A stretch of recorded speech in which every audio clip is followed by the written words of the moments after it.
नमस्कार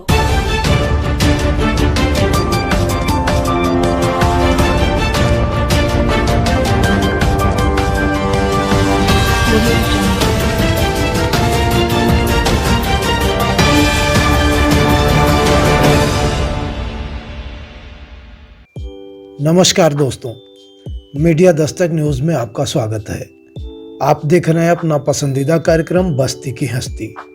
आपको मालूम है, हम प्रत्येक रविवार को बस्ती के किसी ऐसी शख्सियत से आपकी मुलाकात कराते हैं जिनकी अपनी एक पहचान है और वे किसी न किसी क्षेत्र में ऐसा कार्य कर रहे हैं जो दूसरों के लिए प्रेरणादायक हो सकता है। आप भी इस कार्यक्रम का हिस्सा बन सकते हैं। इसके लिए आपको हमारे व्हाट्सएप नंबर और ईमेल पर अपने बारे में जानकारी भेजनी होगी, जिससे हम आपको अपने स्टूडियो में आमंत्रित कर सकें। इस बार हमारे साथ हैं जाने माने पत्रकार और शिक्षक नेता संजय द्विवेदी। आप भी देखिए संजय द्विवेदी ने गोदी मीडिया और यूपी सरकार को किस तरह धोया है। नमस्कार दोस्तों, बस्ती की हस्ती एपिसोड में आज हमारे साथ मौजूद है हमारे खास मेहमान संजय द्विवेदी जी, जो मजे हुए शिक्षक और एक पत्रकार भी हैं। आज आपसे हम उनको रूबरू कराते हैं। संजय जी नमस्कार, हमारे स्टूडियो में आपका स्वागत है। संजय जी, आप एक मजे हुए पत्रकार रहे हैं और वर्तमान में शिक्षा जगत में हैं और एक इंटर कॉलेज में आपकी नियुक्ति है। पत्रकारिता और शिक्षण दोनों अलग अलग तरह के कार्य हैं, अलग अलग सेगमेंट है और आपके पास पत्रकारिता का लंबा अनुभव रहा है और अब वर्तमान में शिक्षण का अनुभव है। हमारे दर्शकों को बताइए कि पत्रकारिता और शिक्षण में पिछला जो 2 दशक बीता है उसमें क्या चेंजेस आए हैं, क्या परिवर्तन आया है? जी अशोक जी, आपका सवाल बहुत ही अच्छा है और 2 दशक पहले, क्योंकि जो सवाल है आप 2 सवाल है उसमें जी, तो मैं पहले पत्रकारिता के विषय पे चर्चा करूंगा कि 2 दशक पहले पत्रकारिता थी जिसमें हम सब बहुत सक्रिय रहा करते थे। तो पत्रकारिता मिशन मोड में होती थी और उस समय की जो पत्रकारिता थी कि जो पीड़ित व्यक्ति है उसको कार्यपालिका, न्यायपालिका और विधायिका से जब न्याय नहीं मिलता था तो एक अंतिम साधन उसके पास होता था। लगता था कि मैं यहाँ या किसी पत्रकार के पास जाऊंगा और मुझे यहाँ न्याय मिलेगा। जी। और उस समय की पत्रकारिता होती थी कि गांव के उस अंतिम आदमी की मदद करने के लिए हम उसके साथ खड़े हो लेते थे। ये नहीं देखते थे कि सामने खड़ा हुआ जो व्यक्ति है वो कितना प्रभावशाली है। उस पीड़ित व्यक्ति की मदद करने के लिए हम उसके साथ खड़े हो जाते थे और उसकी मदद करते थे। तब और आज की पत्रकारिता में ये फर्क हो गया है कि आज की जो पत्रकारिता होगी वो वैभवशाली हो गई है। आज की जो पत्रकारिता है वो अर्थ प्रधान हो गई है, धन तलाश रही है। आज की जो पत्रकारिता है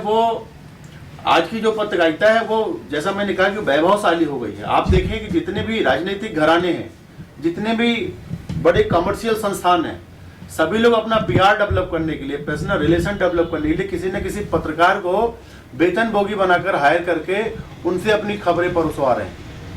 आज आप देखिए, पीड़ित व्यक्ति की बात चंद चुनिंदे लोग ले आ रहे हैं, बाकी लोग न्याय कहीं ना कहीं, जैसे मैंने कहा, कार्यपालिका न्यायपालिका पे जाकर के बिक जाती थी। तो अंतिम अस्त्र, अंतिम साधन हमारा पत्रकारिता होता था। आज हम उस मुकाम पर आकर के भी हम बेदाग नहीं रह गए हैं। यही कारण है कि आजकल की जो पत्रकारिता और उस पर टिप्पणियां और आक्षेप खुलेआम समाज के लोग लगा रहे हैं। सम्मान कम हो गया है, नजरिया लोगों का पत्रकारिता के प्रति। कारण यही है कि आजकल मीडिया के क्षेत्र में काम कर रहे लोगों का जो 2 दशक पहले सम्मान था वो आज नहीं रह गया है। और रही बात, आपने कहा कि शिक्षक में दायित्व के रूप में मेरा जो किरदार रहा है, मैं पिछले 22 वर्षों से शिक्षक के दायित्व का निर्वहन कर रहा हूँ और जो मेरा विषय है और विषय में एक पारंगत शिक्षक होने के नाते मैं जिस जगह पे पोस्ट हूँ, एक आदर्श शिक्षक के रूप में मेरी आज भी पहचान है। और उस क्षेत्र में, उस समाज में जहाँ मैं शिक्षण जो दायित्व निर्वहन कर रहा हूँ, मुझे आज भी बहुत ही सम्मान मिलता है अभिभावकों के बीच में, शिक्षकों के बीच में। और जो सबसे बड़ा हमारा प्लेटफॉर्म, हमारे जो बच्चे हैं वो मुझे बहुत ही प्यार, दुलार और सम्मान देते हैं। ये मेरी बहुत बड़ी पूंजी है। यहाँ हम एक बात कहना चाहेंगे कि जब आप पत्रकारिता में भी सक्रिय थे, 1 दशक पहले तो आप बहुत ही सक्रिय थे, तो उस वक्त भी आपने पत्रकारिता का धर्म निभाया, आपने एक आदर्श। जी अशोक जी, आपने बहुत सही कहा कि पत्रकारिता को कभी भी हमने जीविकोपार्जन का साधन नहीं बनाया। पत्रकारिता हमने सिर्फ हम लोगों की मदद के लिए, मैंने कहा ना कि सामने खड़ा हुआ व्यक्ति कितना बलवान है कितना ताकतवर है, इसकी कभी परवाह नहीं ये मायने नहीं की। रखता। और उस पीड़ित आदमी के साथ खड़ा होकर के उससे न्याय दिलाने के लिए किसी भी हद तक जाने की कोशिश, क्योंकि पत्रकारिता का एक दायरा होता है कि हम तो न तो न्यायाधीश हैं, न तो हम जिलाधिकारी हैं, न तो हम पुलिस अधीक्षक हैं, हम कोई डिसीजन नहीं दे सकते। लेकिन एक पीड़ित व्यक्ति को हम किस हद तक प्रोटेक्शन दे सकते हैं पत्रकारिता के दायित्व का निर्वहन करते समय, इसका हमने सदैव ध्यान रखा है। यही आदर्श है जी, यही आदर्श पत्रकारिता का मुझे लगता है कि सूत्र है। अगर आप इस पर काम नहीं कर रहे हैं तो मुझे लगता है कि आप उस पीड़ित व्यक्ति के साथ न्याय नहीं कर रहे हैं। संजय जी, हमारा दूसरा सवाल आपसे यह है कि वर्तमान में ग्लैमर को देख करके तमाम युवा पत्रकारिता के क्षेत्र में आ रहे हैं। संख्या पहले से कम नहीं है, ज़्यादा ही है। सभी लोग जो पत्रकारिता के क्षेत्र में सम्मान मिलता है लोगों से, वही देख करके आ तो जाते हैं, लेकिन इस क्षेत्र की, इस कम्युनिटी की जितनी गिरावट हो सकती है उस हद तक वो जाते हैं। तो अपने उन साथियों को आप क्या कहना चाहेंगे? देखिए, आपकी चिंता बिल्कुल वाजिब है। पत्रकारिता के क्षेत्र में आज ये परिभाषा हो गई है कि आपको कहीं कोई ठौर ठिकाना नहीं मिला तो आप पत्रकार बन जा रहे हैं। पत्रकारिता के क्षेत्र में पढ़ा लिखा होना बहुत ज़रूरी है, क्योंकि जब आप इंटरव्यू करने या किसी खबरों के प्रेषण के लिए किसी कार्यालय में किसी IAS, IPS और PCS अफसर के पास जाते हैं तो आपसे बहुत पढ़ा लिखा होता है वो, और जब आप उससे संजीदगी से अपना सवाल नहीं करते तो वो पत्रकार जो सामने मेरे बैठा है उसका लेवल क्या है, उसकी जो फेस वैल्यू है वो अधिकारी रीड कर लेता है। इसलिए ना तो उसको समुचित जवाब देता है, ना तो उसको समुचित सम्मान देता है। इसलिए पत्रकारिता के पेशे में आने वाले लोगों को सबसे पहले अपना किरदार करना पड़ेगा, क्योंकि पत्रकारों को इस बात को ध्यान रखना पड़ेगा, क्योंकि आपका पेशा आलोचना करना है, आप दूसरे पर टिप्पणी करते हैं, लेकिन आपका व्यक्तित्व अगर उसके सामने जिस तरह से आप प्रदर्शन कर रहे हैं वह व्यक्तित्व आप क्या छाप छोड़ रहा है, आपकी जो फेस वैल्यू है, आपका जो किरदार है, उसको कहीं ना कहीं बौना साबित कर देता है। इसलिए पहले अपने व्यक्तित्व को निखारना पड़ेगा और तब जा करके हमें अपने दायित्वों का निर्वहन करना पड़ेगा। इसलिए मैं आपके माध्यम से सोसाइटी के लोगों को कहना चाहूँगा कि पत्रकारिता के क्षेत्र में जो लोग भी काम कर रहे हैं, एक जमाना था कि एक कलम की खबर अखबार में छपती थी या किसी न्यूज़ चैनल पे कोई खबर आती थी, समाज में बहुत सारी चर्चा परिचर्चा और बहुत सारी क्रांति आई है, बहुत सारे खबरें इस बार के उदाहरण हैं। पूरा शासन प्रशासन हिल जाता था। और आज की डेट में जो भी पत्रकारिता के क्षेत्र में काम करने वाले लोग हैं, अभी 80% न्यूज फेक न्यूज है। मोबाइल में कोई खबर पता चली, सही है कि नहीं सही है, आप मोबाइल पे आपको खबर आ जाती है। मैं पिछले तीन चार महीनों की एक खबर का जिक्र करूंगा। अभी आपने देखा होगा कि एक पूर्वांचल के बहुत बड़े नेता हैं और उनकी एक न्यूज फेसबुक पर चली कि उनकी डेथ हो गई। हाँ, शंकर तिवारी जी। जी। और आज भी वो हमारे बीच में जिंदा। तो कहने का आशय यह है कि सोशल मीडिया के जमाने में खबरों ने अपनी विश्वसनीयता खो दी है और इस पर सोसाइटी के लोगों को ध्यान देना पड़ेगा। और खासतौर से जो मोबाइल पत्रकारिता करने वाले लोग हैं, ये प्लांटेड खबर ज़्यादा चला रहे हैं। ये इनकी वास्तविक खबरों से कोई लेना देना नहीं है। इनके जो किरदार हैं वो कहीं ना कहीं मैनेज हुए होते हैं और वो उस हिसाब से भूमिका अदा करके, हालांकि मैं प्रेस यूनियन का मंडल अध्यक्ष हूँ, मेरे इस बात से बहुत सारे लोगों को नाराजगी होगी, लेकिन मैं इस बात को बड़ी जिम्मेदारी पूर्वक करता हूँ कि आप जो लिखते हैं, आपकी जो खबरें छपती हैं, आप जो लोगों को दिखाते हैं, आप इसको समझिए कि लोग आपको देखते हैं, लोग आपको पढ़ते हैं, तो आपके शब्दों में जिम्मेदारी झलकनी चाहिए। जिम्मेदारी होनी चाहिए। आपके शब्दों में अगर जिम्मेदारी नहीं है तो आप जो खबरें परोस रहे हैं वो इस सोसाइटी में कभी भी दंगा करा सकती हैं, कभी भी बवाल करा सकती हैं और फिर आप उस समय आपके हाथ में कुछ नहीं रहेगा, आप उसको रोक नहीं पाएंगे। बहुत अच्छा संदेश दिया आपने। पत्रकारिता बहुत जिम्मेदारी का काम है और आप अपनी कम्युनिटी से जो उम्मीद करते हैं, आपने अच्छा मैसेज देने का प्रयास किया है। संजय जी, आप एक शिक्षक नेता हैं और कहीं ना कहीं बहुत सारे शिक्षकों का हित, अक्सर आप इस मुद्दे को उठाते रहते हैं और लोग आपसे सैकड़ों हजारों की संख्या में जुड़े हुए हैं। तमाम मुद्दों को लेकर के आप लड़ते रहते हैं हमेशा। तो राजनीति और शिक्षा या शिक्षण को आप किस नज़रिए से देख रहे हैं, खुद को कहाँ पाते हैं? देखिए, राजनीति और शिक्षण, मैंने कहा कि एक शिक्षक के रूप में मैं अपनी सर्वश्रेष्ठ भूमिका देने का प्रयास कर रहा हूँ जी। और मैं जब आज आपसे बात कर रहा हूँ तो इस बात का मुझे गौरव है कि मैं पिछले 22 वर्षों से अपनी अहर्निश सेवा दे रहा हूँ और मुझे उसमें जरा सी भी गिलानी नहीं है कि मैं अपने शिक्षण कार्य से समय चुरा करके कोई अन्य गतिविधियों को संचालित करता हूँ। और यही वजह है कि उस क्षेत्र में लगभग 99% दिनों में मैं अपने विद्यालय के प्रेयर में सम्मिलित होता हूँ और अनुशासन के लेकर के, पढ़ाई को लेकर के मेरा उस क्षेत्र में एक नाम है, इसकी मुझे बहुत संतुष्टि है। लेकिन आपने कहा कि राजनीतिक रूप में आप इसको कहाँ लेते हैं। अशोक जी, एक बात बहुत बेबाकी से कहूँगा कि राजनीतिक क्षेत्र में काम करने से एक बात जो बहुत मन में दुख उठता है वो ये है कि राजनीति आज की सेवा भाव की नहीं रह गई है। राजनीति वैभव के इर्द गिर्द घूम रही है।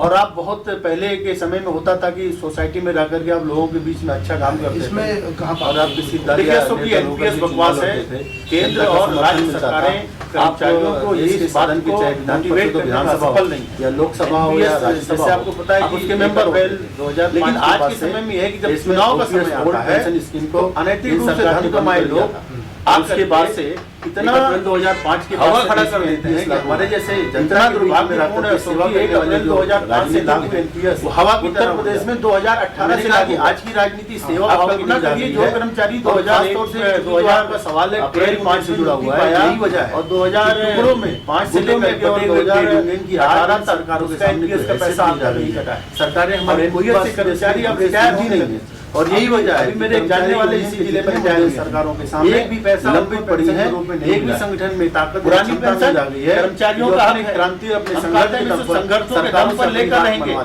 अब सरकार 60 साल तक हम सरकार की सेवा करते हैं कि सरकार और देश के विकास में कर्मचारी योगदान देते हैं और 60 साल के बाद कर्मचारियों को आज अगर आप ग्रेजुएट एमएलसी की हैं वो कर्मचारी कैसे सर्वाइव करेगा, अपने बच्चों को 16 हो जाएगा जाकर के उसकी पहले समय में मैं कहता हूं कि चुनाव पुरानी पेंशन बुढ़ापे का सहारा है। सभी पुरानी पेंशन स्कीम सरकारों को एक दिन लागू करना पड़ेगा, ग्रेजुएट लागू करना पड़ेगा। मैं इसके डंडे की चोट पे कहता हूं कि पुरानी पेंशन को लेकर कर्मचारी आंदोलन की क्रांति आएगी और इन सरकारों को बेबस होना पड़ेगा पुरानी पेंशन स्कीम को लागू करने से। सिर्फ 2 सदस्य शिक्षक संगठनों से बचे हैं और जिनका कार्यकाल इसी 9 फरवरी को खत्म हो रहा है। और सत्ताधारी जो दल है एन केन प्रकारेण उनकी ये चेष्टा है कि ये 2 सीटें भी इस चुनाव में वो जीत लें और पूरे विधान परिषद को शिक्षक संगठनों से विहीन कर दें। इसका दुष्परिणाम आप जानते हैं। इसका दुष्परिणाम ये होगा कि आने वाले समय में जितने भी कर्मचारी यूनियन है, जितने भी ट्रेड यूनियन है, सरकार उनके सामने मनमानी करेगी और इन ट्रेड यूनियन की जितने भी विभागों के कर्मचारी हैं, ऑल विभाग, इनकी बात को उठाने वाला सदन में, खासतौर से विधान परिषद में कोई भी एमएलसी बचेगा नहीं। क्योंकि नीति नियामक दाता जो थे वो कोई पढ़े लिखे लोग थे। उन्होंने बहुत सोच समझ करके विधान परिषद को दलविहीन बनाया। आज भी विधान परिषद का जो चुनाव होता है वो किसी भी पार्टी के सिंबल पर नहीं होता है, किसी भी पार्टी के सिंबल पर नहीं होता है। लेकिन अब पार्टियों का किरदार बदल गया। अब वो लोग सीधे इन्वॉल्व होकर के और लोगों को टिकट देने लगी है, समर्थन देने लगी हैं और इन ट्रेड यूनियन की जो निर्धारित सीटें थी उसको पार्टी की सीटें बना दी। आप कल्पना करेंगे कि पार्टी का जीता हुआ विधायक किसी कर्मचारी का हितैषी कभी हो सकता है क्या? वो तो पार्टी के प्रोटोकॉल से बना रहेगा।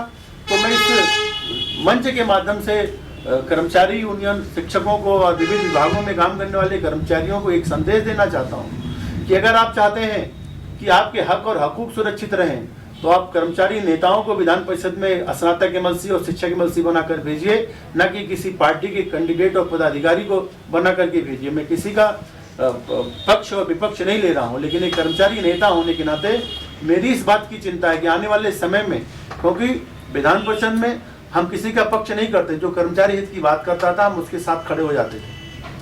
आज की स्थिति में समझते हैं जो लोग पार्टी से जुड़े रहते हैं वो कम्युनिटी की बात को वहां रख नहीं पाते जिस पटल पे सर वो पार्टी व्हिप से बने होते हैं। पार्टी जो उनको निर्देश देती है उस हिसाब से वो आचरण करते हैं कि कोई भी दल से जीता हुआ विधायक कभी भी किसी कर्मचारी का भला नहीं कर सकता। आंदोलन चल रहे हैं, प्रदेश में चल रहे हैं संजय जी, और अभी तक सरकार का कोई सकारात्मक नजरिया आया है क्या?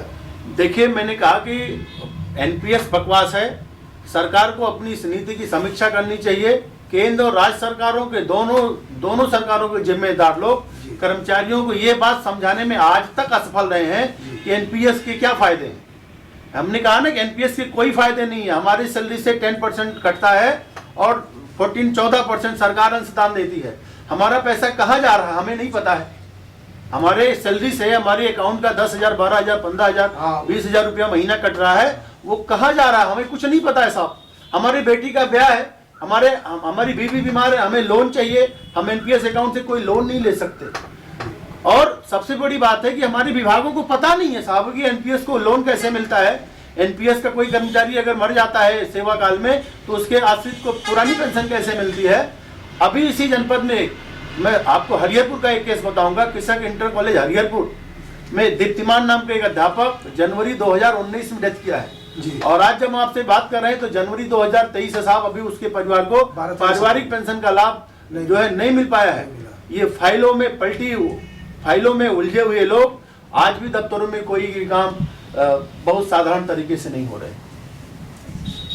आपको पता है कि 1 अप्रैल 2005 के बाद से देश में ओपीएस ओल्ड पेंशन स्कीम को केंद्र सरकार ने बंद कर दिया था और उसके बाद से 1 अप्रैल 2005 के बाद से देश में एनपीएस लागू हुआ है। इतना दुर्भाग्यपूर्ण है अशोक जी, 1 अप्रैल 2005 से लागू एनपीएस उत्तर प्रदेश में 2018 से लागू हुआ है।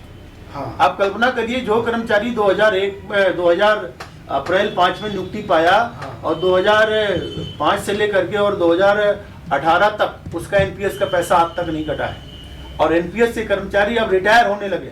अभी मेरे एक जानने वाले इसी जिले में रिटायर हुए हैं, एक भी पैसा उनको पेंशन के रूप में नहीं मिला है। पुरानी पेंशन कर्मचारियों का हक है।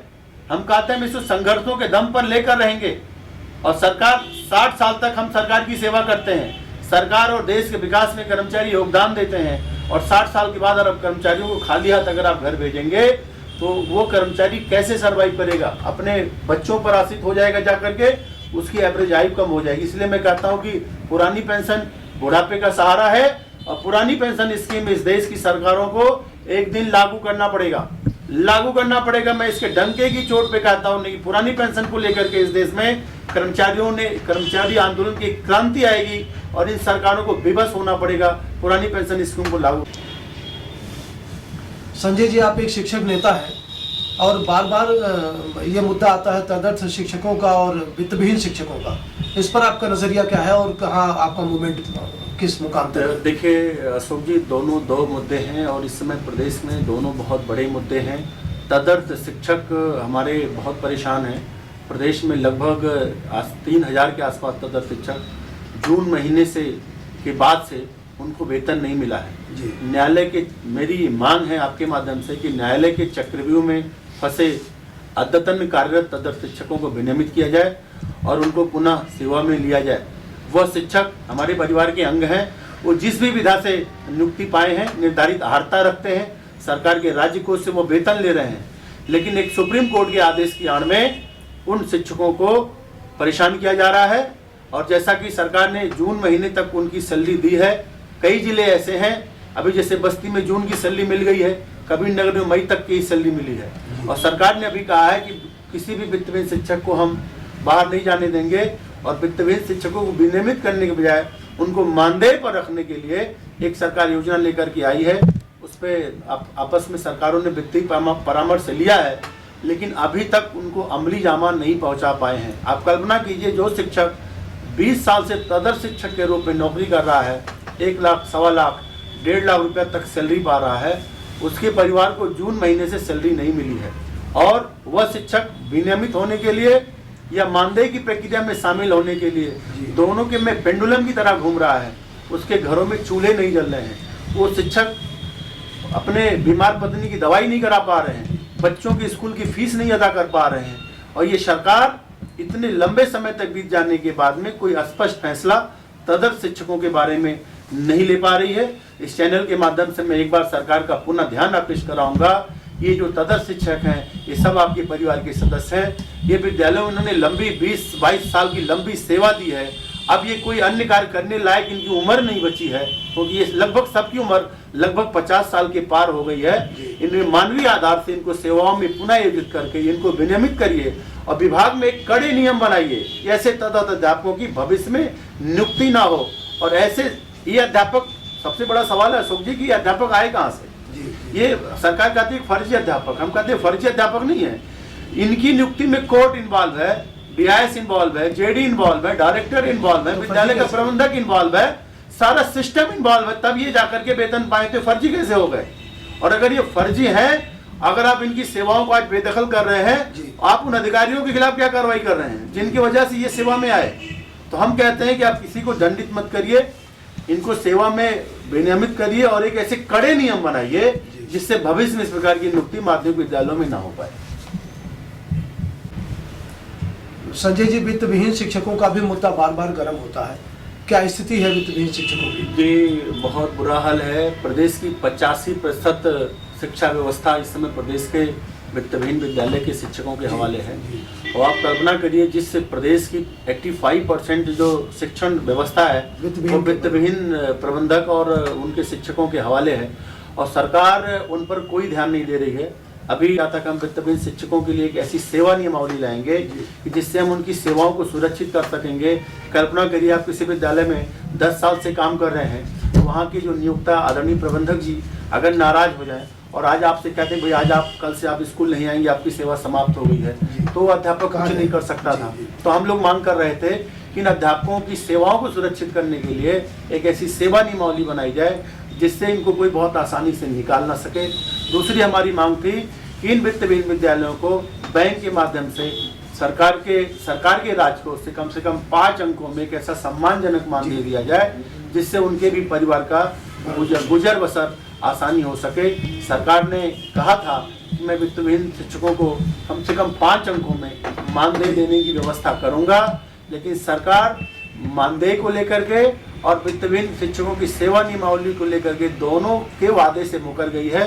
और जब आज हम आपसे बात कर रहे हैं तो प्रदेश में वित्तविहीन शिक्षक अपने भविष्य को लेकर के इतना चिंतित है कि मैंने जैसा कि कहा कि 85% विद्यालयों में वित्तविहीन विद्यालय के शिक्षक काम कर रहे हैं, और इन विद्यालयों में सेवा को लेकर के, कैरियर को लेकर के किसको चिंता नहीं रहती है। सुख जी, हम किसी विद्यालय में 50 साल तक अपनी सेवा दें और हमारी सेवाएं सुरक्षित ना हो तो हमारी कैरियर को लेकर के आप कल्पना कर सकते कितना अनिश्चितता बनी रहती है।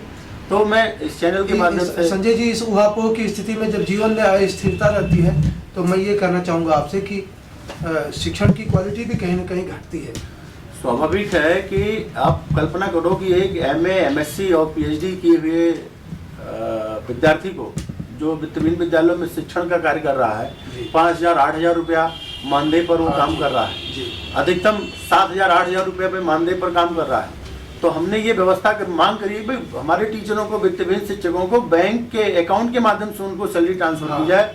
लेकिन जब आज मैं आपसे बात कर रहा हूँ कि प्रदेश में जैसे मैंने कहा 85% प्राइवेट स्कूल जो हमारे हैं के बदौलत चल रहे हैं, लेकिन उनके शिक्षक को बैंक के माध्यम से सैलरी नहीं मिल पा रही और सरकार इस संदर्भ में कोई कठोर नियम नहीं बना रही है।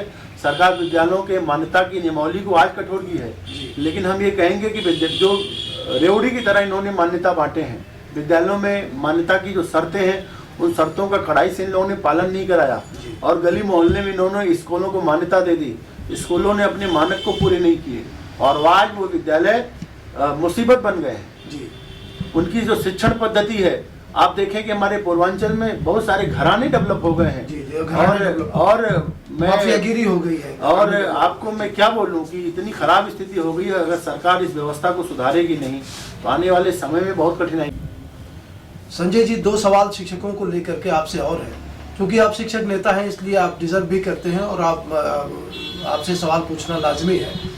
जो शिक्षक चयन बोर्ड से चयनित होकर के आते हैं उनकी नियुक्ति कॉलेजों में आसान नहीं होती है, उनके साथ धन उगाही हो रही है। प्रबंधक और वहाँ के प्रधानाचार्य या और एक तंत्र विकसित हो गया है, जो इंफ्रास्ट्रक्चर हो गया है उनका, जो नई नियुक्ति पर एक भारी भरकम मोटा अमाउंट लेते हैं उसके बाद नियुक्ति प्रदान करते हैं।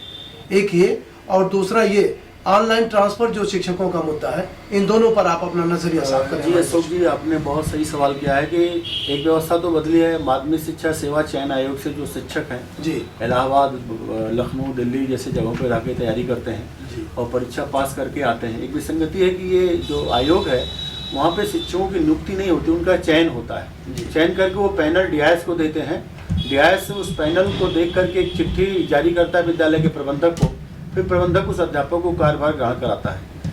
लेकिन एक तो पारदर्शी व्यवस्था बनी है, चयन आयोग से अभ्यर्थी चयनित होकर के पारदर्शिता पूर्ण तरीके से आ रहे हैं, लेकिन जैसे वो जिलों में आते हैं वो DIS कार्यालय से उनका शोषण शुरू हो जाता है और DIS कार्यालय से जो है नियुक्ति पत्र जारी होने से लेकर के और विद्यालय में ज्वाइनिंग होने तक 3 से 4 लाख रुपया तक उनसे विभिन्न माध्यमों से पढ़ने वाले किरदार के लोग उनसे लेते हैं और ये जो धनराशि है ना देने पर उनका तरह तरह से उनका शोषण करते हैं, उन्हें परेशान करते हैं, उनकी ज्वाइनिंग में लिंगर करते हैं।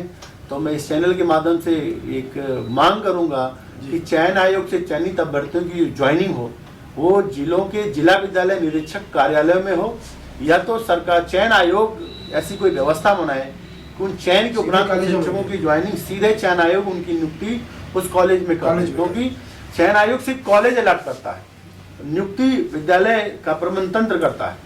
तो प्रबंध तंत्र और जिला विद्यालय निरीक्षक के बीच की जो दूरी है उसमें हमारे चयनित शिक्षकों को पसीने छूट जाते हैं, इसी में शोषण होता है और बहुत जबरदस्त शोषण। कई बार मुद्दे इतना लिंगर ऑन हो जाते हैं, किसानों तक ज्वाइनिंग पूरे प्रदेश में एक भी ऐसे अध्यापक नहीं है। मैं इस चैनल पर बहुत जिम्मेदारी पूर्वक इस बात को स्वीकार करता हूँ, क्योंकि शिक्षक राजनीति के नाते विद्यालयों में जाने का मेरा लंबा अनुभव है।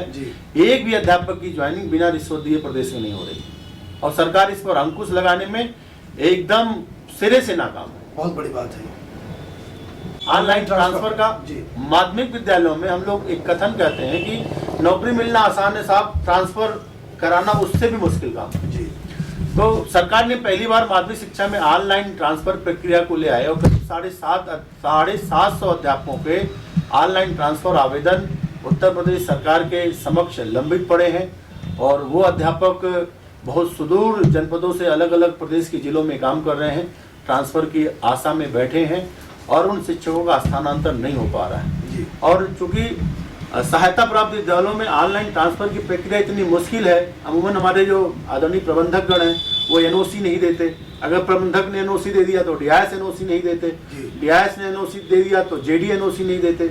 ये पूरी प्रक्रिया में हर स्तर पर हमारे शिक्षक का शोषण होता है, और बिना शोषण को सहन किए हुए कोई भी पत्रावली हमारी आगे नहीं बढ़ती। इसलिए हम चाहेंगे इस चैनल के माध्यम से सरकार एक ऐसी पारदर्शी व्यवस्था बनाए कि जो अध्यापक ट्रांसफर की प्रक्रिया का पालन करते हैं, उसकी शर्तें पूरी करते हैं, उनके नियम जो है वो पूरी करते हैं, और उनको आसानी से ट्रांसफर की पद्धति में शामिल किया जाए। सरकार एक ऐसी पारदर्शी व्यवस्था बनाए, क्योंकि खासतौर से शिक्षा विभाग के मामले में मैं कहूँगा कि सरकार कहती है ना मैं जीरो टॉलरेंस की नीति पर काम कर रहा हूँ, लेकिन आज ही माध्यमिक शिक्षा विभाग के कार्यालयों के किसी भी पटल पर कोई भी काम बिना सुविधा शुल्क दिए नहीं होता। मैं बड़ी जिम्मेदारी पूर्वक इस चैनल के माध्यम से कह रहा हूं कि हमारे प्रदेश के 75 जनपदों के डीआईएस कार्यालय, 18 जनपदों मंडलों के हमारे जेडी कार्यालय, डीडीआर कार्यालय, बेसिक शिक्षा अधिकारी के कार्यालय, इन दफ्तरों में शिक्षकों का कोई भी काम बिना सुविधा शुल्क दिए नहीं हो रहा है। सरकार को इस पर जिम्मेदारी पूर्वक काम करके और इसकी समीक्षा करके इस पर कठोर नियम बनाने पड़ेंगे। और ये जो मैं आरोप लगा रहा हूँ, मेरी जो विचारधारा है, मैं बहुत बेबाक टिप्पणी इसलिए कर रहा हूँ, ये मैं किसी पे आरोप नहीं लगा रहा हूँ, ये मैं इसको रोज अनुभव करता हूँ, अनुभव कर रहे हैं, रोज महसूस करता हूँ। आपके शिक्षक राजनीति के नाते जिन मामलों में हम लोग अधिकारी या बाबू से पैरवी करते हैं, अधिकारी और वो बाबू हमें अपना दुश्मन समझते हैं, उनको लगता है इनके बीच में आने से हमारा धंधा प्रभावित हो गया। इसलिए हम चाहेंगे कि सरकार ऐसी पारदर्शी व्यवस्था बनाए। एक व्यवस्था विद्यालयों में आया था कि हम एक सिटीजन चार्टर लागू करें, और उसमें था सिटीजन चार्टर का मतलब ये था कि कोई एप्लीकेशन हम आज देते हैं तो उसका शेड्यूल निर्धारित था कि एक हफ्ते के अंदर ये काम हो जाएगा। सिटीजन चार्टर इस प्रदेश में मजाक बनकर आ गया साहब। कोई काम हमारे शिक्षा विभाग के कार्यालयों में बिना रिश्वत दिए नहीं हो रहे। संजय जी, एक बार फिर आपको पत्रकारिता के प्लेटफॉर्म पर वापस लाते हैं। इधर पिछले एक दशक से एक पत्रकारिता में एक नया शब्द आया है, गोदी मीडिया। तो क्या आप भी ये अनुभव करते हैं कि वर्तमान पत्रकार अधिक से अधिक संख्या में जो है किसी संस्था, गुंडा माफिया, किसी नेता या किसी व्यापारी या किसी राजनीतिक दल के लिए पत्रकारिता करते हैं? आखिर उन पर यह इल्जाम क्यों लग रहा है बार बार कि वो गोदी मीडिया हो गए? देखिए, गोदी मीडिया शब्द पत्रकारिता से जुड़े होने के नाते मुझे गाली जैसा लगता है। ये बहुत ही अपमानजनक शब्द है हमारे पत्रकार समुदाय से जुड़े लोगों के लिए। और देखिए, मैंने कहा कि जो ये पत्रकारिता है, ये मैं अभी शुरुआत में ही कहा था कि मिशन के रूप में हुआ करती थी। आज की जो पत्रकारिता हो गई है वो कहीं ना कहीं अपने उद्देश्य से भटक गई है, और पत्रकारिता के क्षेत्र में जो आज की नई युवा पीढ़ी काम कर रही है वो कहीं ना कहीं, मैंने कहा कि जैसे कहा कि आजकल फेक न्यूज़ का ज़माना है, प्लांटेड खबरें बहुत आ रही हैं। हमें समाज के सामने क्या परोसना है, ये हम एक माइंड सेट पहले से बना ले रहे हैं, और माइंड सेट बना करके फिर हम उन खबरों को सोसाइटी के सामने पढ़ते हैं और उन्हें बेबस करते हैं कि आप इसको पढ़ो, क्योंकि आप उनके व्हाट्सएप से, और ये है कि जो कनेक्टिविटी बढ़ी है कि पहले अखबार पढ़ने के लिए हमारे घर अखबार नहीं आता तो हम चाय की दुकान पे जाते थे अखबार पढ़ने। आज मोबाइल के ज़माने में अखबार भी हमें वायरल होकर के व्हाट्सएप पर मिल जा रहा है, ट्विटर पे मिल जा रहा है, फेसबुक पे मिल जा रहा है, इंस्टाग्राम पे मिल जा रहा है, तो हमारी कनेक्टिविटी बढ़ी है। तो मैं ये कह रहा हूँ कि अगर हमारा परिवार बढ़ा है तो हमारी जिम्मेदारियां भी बढ़ी हैं। हम अपनी जिम्मेदारियों को समझ नहीं रहे हैं, और मैं फिर कह रहा हूँ कि जब आप खबर दिखाते हैं और लोगों पर उंगली उठाते हैं तो आप इस बात को ध्यान रखिए कि लोग आपको भी देख रहे हैं, आपको पढ़ रहे हैं, आप पे भी उंगलियां उठेंगी। और जब आज आपको गोदी मीडिया कहा जा रहा है, आपको बिकाऊ मीडिया कहा जा रहा है, तो फिर आपको दिक्कत क्या हो रही है? आज आप इसी पूर्वांचल में आप देखें बहुत सारे ऐसे घराने मिलेंगे, कई सारे अखबार समूह के लोगों को उन्होंने हायर कर रखा है, वो बाकायदा तनख्वाह देते हैं और सुबह से लेकर शाम तक वो उनकी गणेश वंदना करते हैं, उनसे संबंधित खबरें सोशल मीडिया, व्हाट्सएप, फेसबुक के माध्यम से वो उनको जनता के सामने लाने का काम करते हैं। तो आपको अपना किरदार तय करना पड़े। आप पीआर बन जाइए, उनके पीआरओ बन जाइए, पर्सनल रिलेशन अफसर जाकर के बन जाइए, लेकिन हमारे पत्रकारिता के पेशे को बदनाम ना करिए। और खास तौर से मैं एक बात कहना चाहूंगा, क्योंकि मैं पत्रकार संगठन को बहुत दिनों से लीड करता हूं मंडल में, कि देखो पत्रकारिता में दो काम करना है। खासतौर से आप देखें अगर ध्यान से, तो जो हमारे ग्रामीण क्षेत्रों में पत्रकार काम कर रहे हैं कि अखबार या हमारा इलेक्ट्रॉनिक चैनल है, उसकी 80% खबरें ग्रामीण क्षेत्र के विभिन्न स्टेशनों से संबंधित होती हैं। और ये जो हमारा पत्रकार साथी है वो विभिन्न ग्रामीण अंचलों में रह करके और बहुत ही ऑथेंटिक स्पॉट रिपोर्टिंग करता है, मौके पर जाता है और खबर को बनाता है, लिखता है और अपने हेडक्वार्टर पर देता है। अखबार के पन्ने में लगभग मैंने कहा 80% भागीदारी ग्रामीण क्षेत्रों में काम करने वाले पत्रकारों की है। तो लेकिन ग्रामीण क्षेत्र में पत्रकारिता भी 80% बची हुई है। उन्हीं की वजह से सच सामने आ रहा है, उन्हीं की वजह से सच सामने आ रहा है, लेकिन वो पर्दे से बाहर है, उनका किरदार कहीं सामने नहीं आता। वो जो कर रहे हैं उसकी कहीं प्रशंसा नहीं होती है, वो समाज के सामने आ नहीं पाते। वो एक बहुत छोटे से दायरे में 15-20 किलोमीटर के रेडियस में उनकी प्रतिभा वहीं रह जाती है। और आज अगर आप देखें तो बहुत दुर्भाग्यपूर्ण है कि इतने बड़े बड़े अखबार घराने देश में काम कर रहे हैं। एक एक अखबार घराने में एक एक जिले में 50-50, 60-60 के जो है ग्रामीण क्षेत्र में स्टेशन बना रखे हैं, वहाँ से उनकी खबरें आ रही हैं। लेकिन आज भी अधिकांश अखबार के समूह किसी भी ग्रामीण क्षेत्र में काम करने वाले पत्रकार साथियों को किसी प्रकार के ना तो कोई मानदेय देते हैं, ना तो वो उनको कोई वेतन देते हैं। और मैं कहता हूँ ये उन्हें विवश करते हैं। कहीं ना कहीं आप देखिए ग्रामीण क्षेत्रों में परंपरा चल पड़ी है कि अखबार वाला भी बंदा तो शाम को वापस घर जा रहा है, उसके पास भी बीवी है, उसके पास भी बच्चे हैं, उसका अपना घर कैसे चलेगा? तो कहीं ना कहीं वो भी मजबूर हो रहा है कि वो अन्य साधनों को इस्तेमाल करके अपने घर परिवार और गृहस्थी को चलाने के लिए आगे बढ़ रहा है। इसलिए मैं इस सरकार के माध्यम से मांग करूंगा कि जितने भी अखबार के चैनल हैं, अखबार हैं चाहे प्रिंट मीडिया के हों या हमारे विभिन्न मीडिया के, हमारे इलेक्ट्रॉनिक मीडिया के जो घराने हैं, उनमें काम करने वाले जो हमारे रिपोर्टर साथी हैं, उनके एक वैभवशाली जीवन के लिए सरकार एक ऐसी नियमावली ले आए जिससे उन हमारे पत्रकार साथियों का जीवन और उनका जो परिवार है वो सुरक्षित हो सके, वो भी अपने परिवार के लिए घर बना सके, वो भी अपने बच्चे को अच्छे स्कूल में पढ़ा सके, वो भी सुबह शाम की 2 वक्त की एक अच्छी तरह से भोजन ग्रहण कर सकें। क्योंकि अगर आप ग्रामीण क्षेत्रों में जाकर के देखेंगे तो बहुत ही खराब और बड़ा ही डरावना चेहरा है कि हम जिसके लिए लड़ते हैं, हम लोगों के लिए लड़ते हैं, लेकिन जब हमारे लिए लड़ने की बात आती है तो सोसाइटी में कोई भी व्यक्ति दिखाई नहीं देता, खड़ा नहीं होता साथ, कोई भी व्यक्ति हमें साथ नहीं देता। आप पत्रकार उत्पीड़न की अधिकांश घटनाएं देखिए, अकेले हो जाते हैं कि पत्रकार जब फंसता है कहीं तो उसको साथ देने के लिए ना तो पुलिस वाले तैयार होते हैं, वो तो पहले से नाराज होते हैं, प्रशासन के अधिकारी भी नहीं तैयार होते हैं, और जो हमारा सहोदर भाई हमारे साथ रहता वो भी हमारे साथ खड़ा नहीं होता, हम अकेले हो जाते हैं। इसलिए हम ये मांग करेंगे सोसाइटी में सरकारें ऐसी नियमावली ले आए, या तो ये व्यवस्था बंद कर दे। अगर इन व्यवस्था को जिंदा रखना है तो उन व्यवस्था को जिंदा रखने वाले लोगों के बारे में हमें सोचना पड़ेगा। साथियों, ये थे शिक्षक और पत्रकार संजय द्विवेदी। बस्ती की हस्ती में आज तीसरे एपिसोड में आपको आमंत्रित किया गया था हमारे स्टूडियो में। जाते जाते इनसे एक और सवाल करेंगे साथियों, ये जितना देखने में खूबसूरत है उतना ही इनके अंदर एक खूबसूरत इंसान भी है, और ये सभी मुद्दों को लेकर के संवेदनशील रहते हैं। कभी भी गैर जिम्मेदारी से इन्होंने कोई बात नहीं की। जाते जाते एक सवाल हम दर्शकों इनसे और करना चाहेंगे। संजय जी, अगर आप शिक्षक नहीं होते या पत्रकार भी नहीं होते, चूंकि आपके अंदर एक अच्छा इंसान है, आपके संस्कार बहुत अच्छे हैं, आपका पारिवारिक पृष्ठभूमि बहुत अच्छा है, आपकी पारिवारिक संस्कार आपको मिले हैं, तो अगर आप शिक्षक भी नहीं होते और पत्रकार भी नहीं होते तो आप तीसरा कौन सा किरदार पसंद करते जिसमें आप जाना चाहते? देखिए सब भैया, हम लोग बहुत सामान्य परिवार से लोग हैं और जी। एक विद्यार्थी जीवन में मैं एक बहुत ही मेधावी विद्यार्थी रहा जी और विविध क्षेत्र में मुझे प्रशासनिक क्षेत्र में नौकरी करने का बहुत शौक था। मैंने पीसीएस और आईएएस के एग्ज़ाम भी कई बार दिए। कुछ ऐसी पारिवारिक परिस्थितियां बीच में उभरी कि पढ़ाई को जितना समय देना चाहिए और जो सुविधाएं मिलनी चाहिए वो हमें उस समय नहीं मिल पाया। और एक बहुत शौक था कि मैं प्रशासनिक क्षेत्र में जा कर के और समाज के अंतिम बुनियाद पे खड़े व्यक्ति की किस प्रकार मदद कर सकूं, ये मेरे मन में एक हमेशा कसक रहता था। उसी कसक को हमने पत्रकारिता में पूरी किया। और आप तो हमारे से बहुत पहले से जुड़े हुए हैं। पत्रकारिता के क्षेत्र में हम जब भी सक्रिय रहे, उन दिनों मेरी प्रायोरिटी में वो पीड़ित व्यक्ति ही रहा है।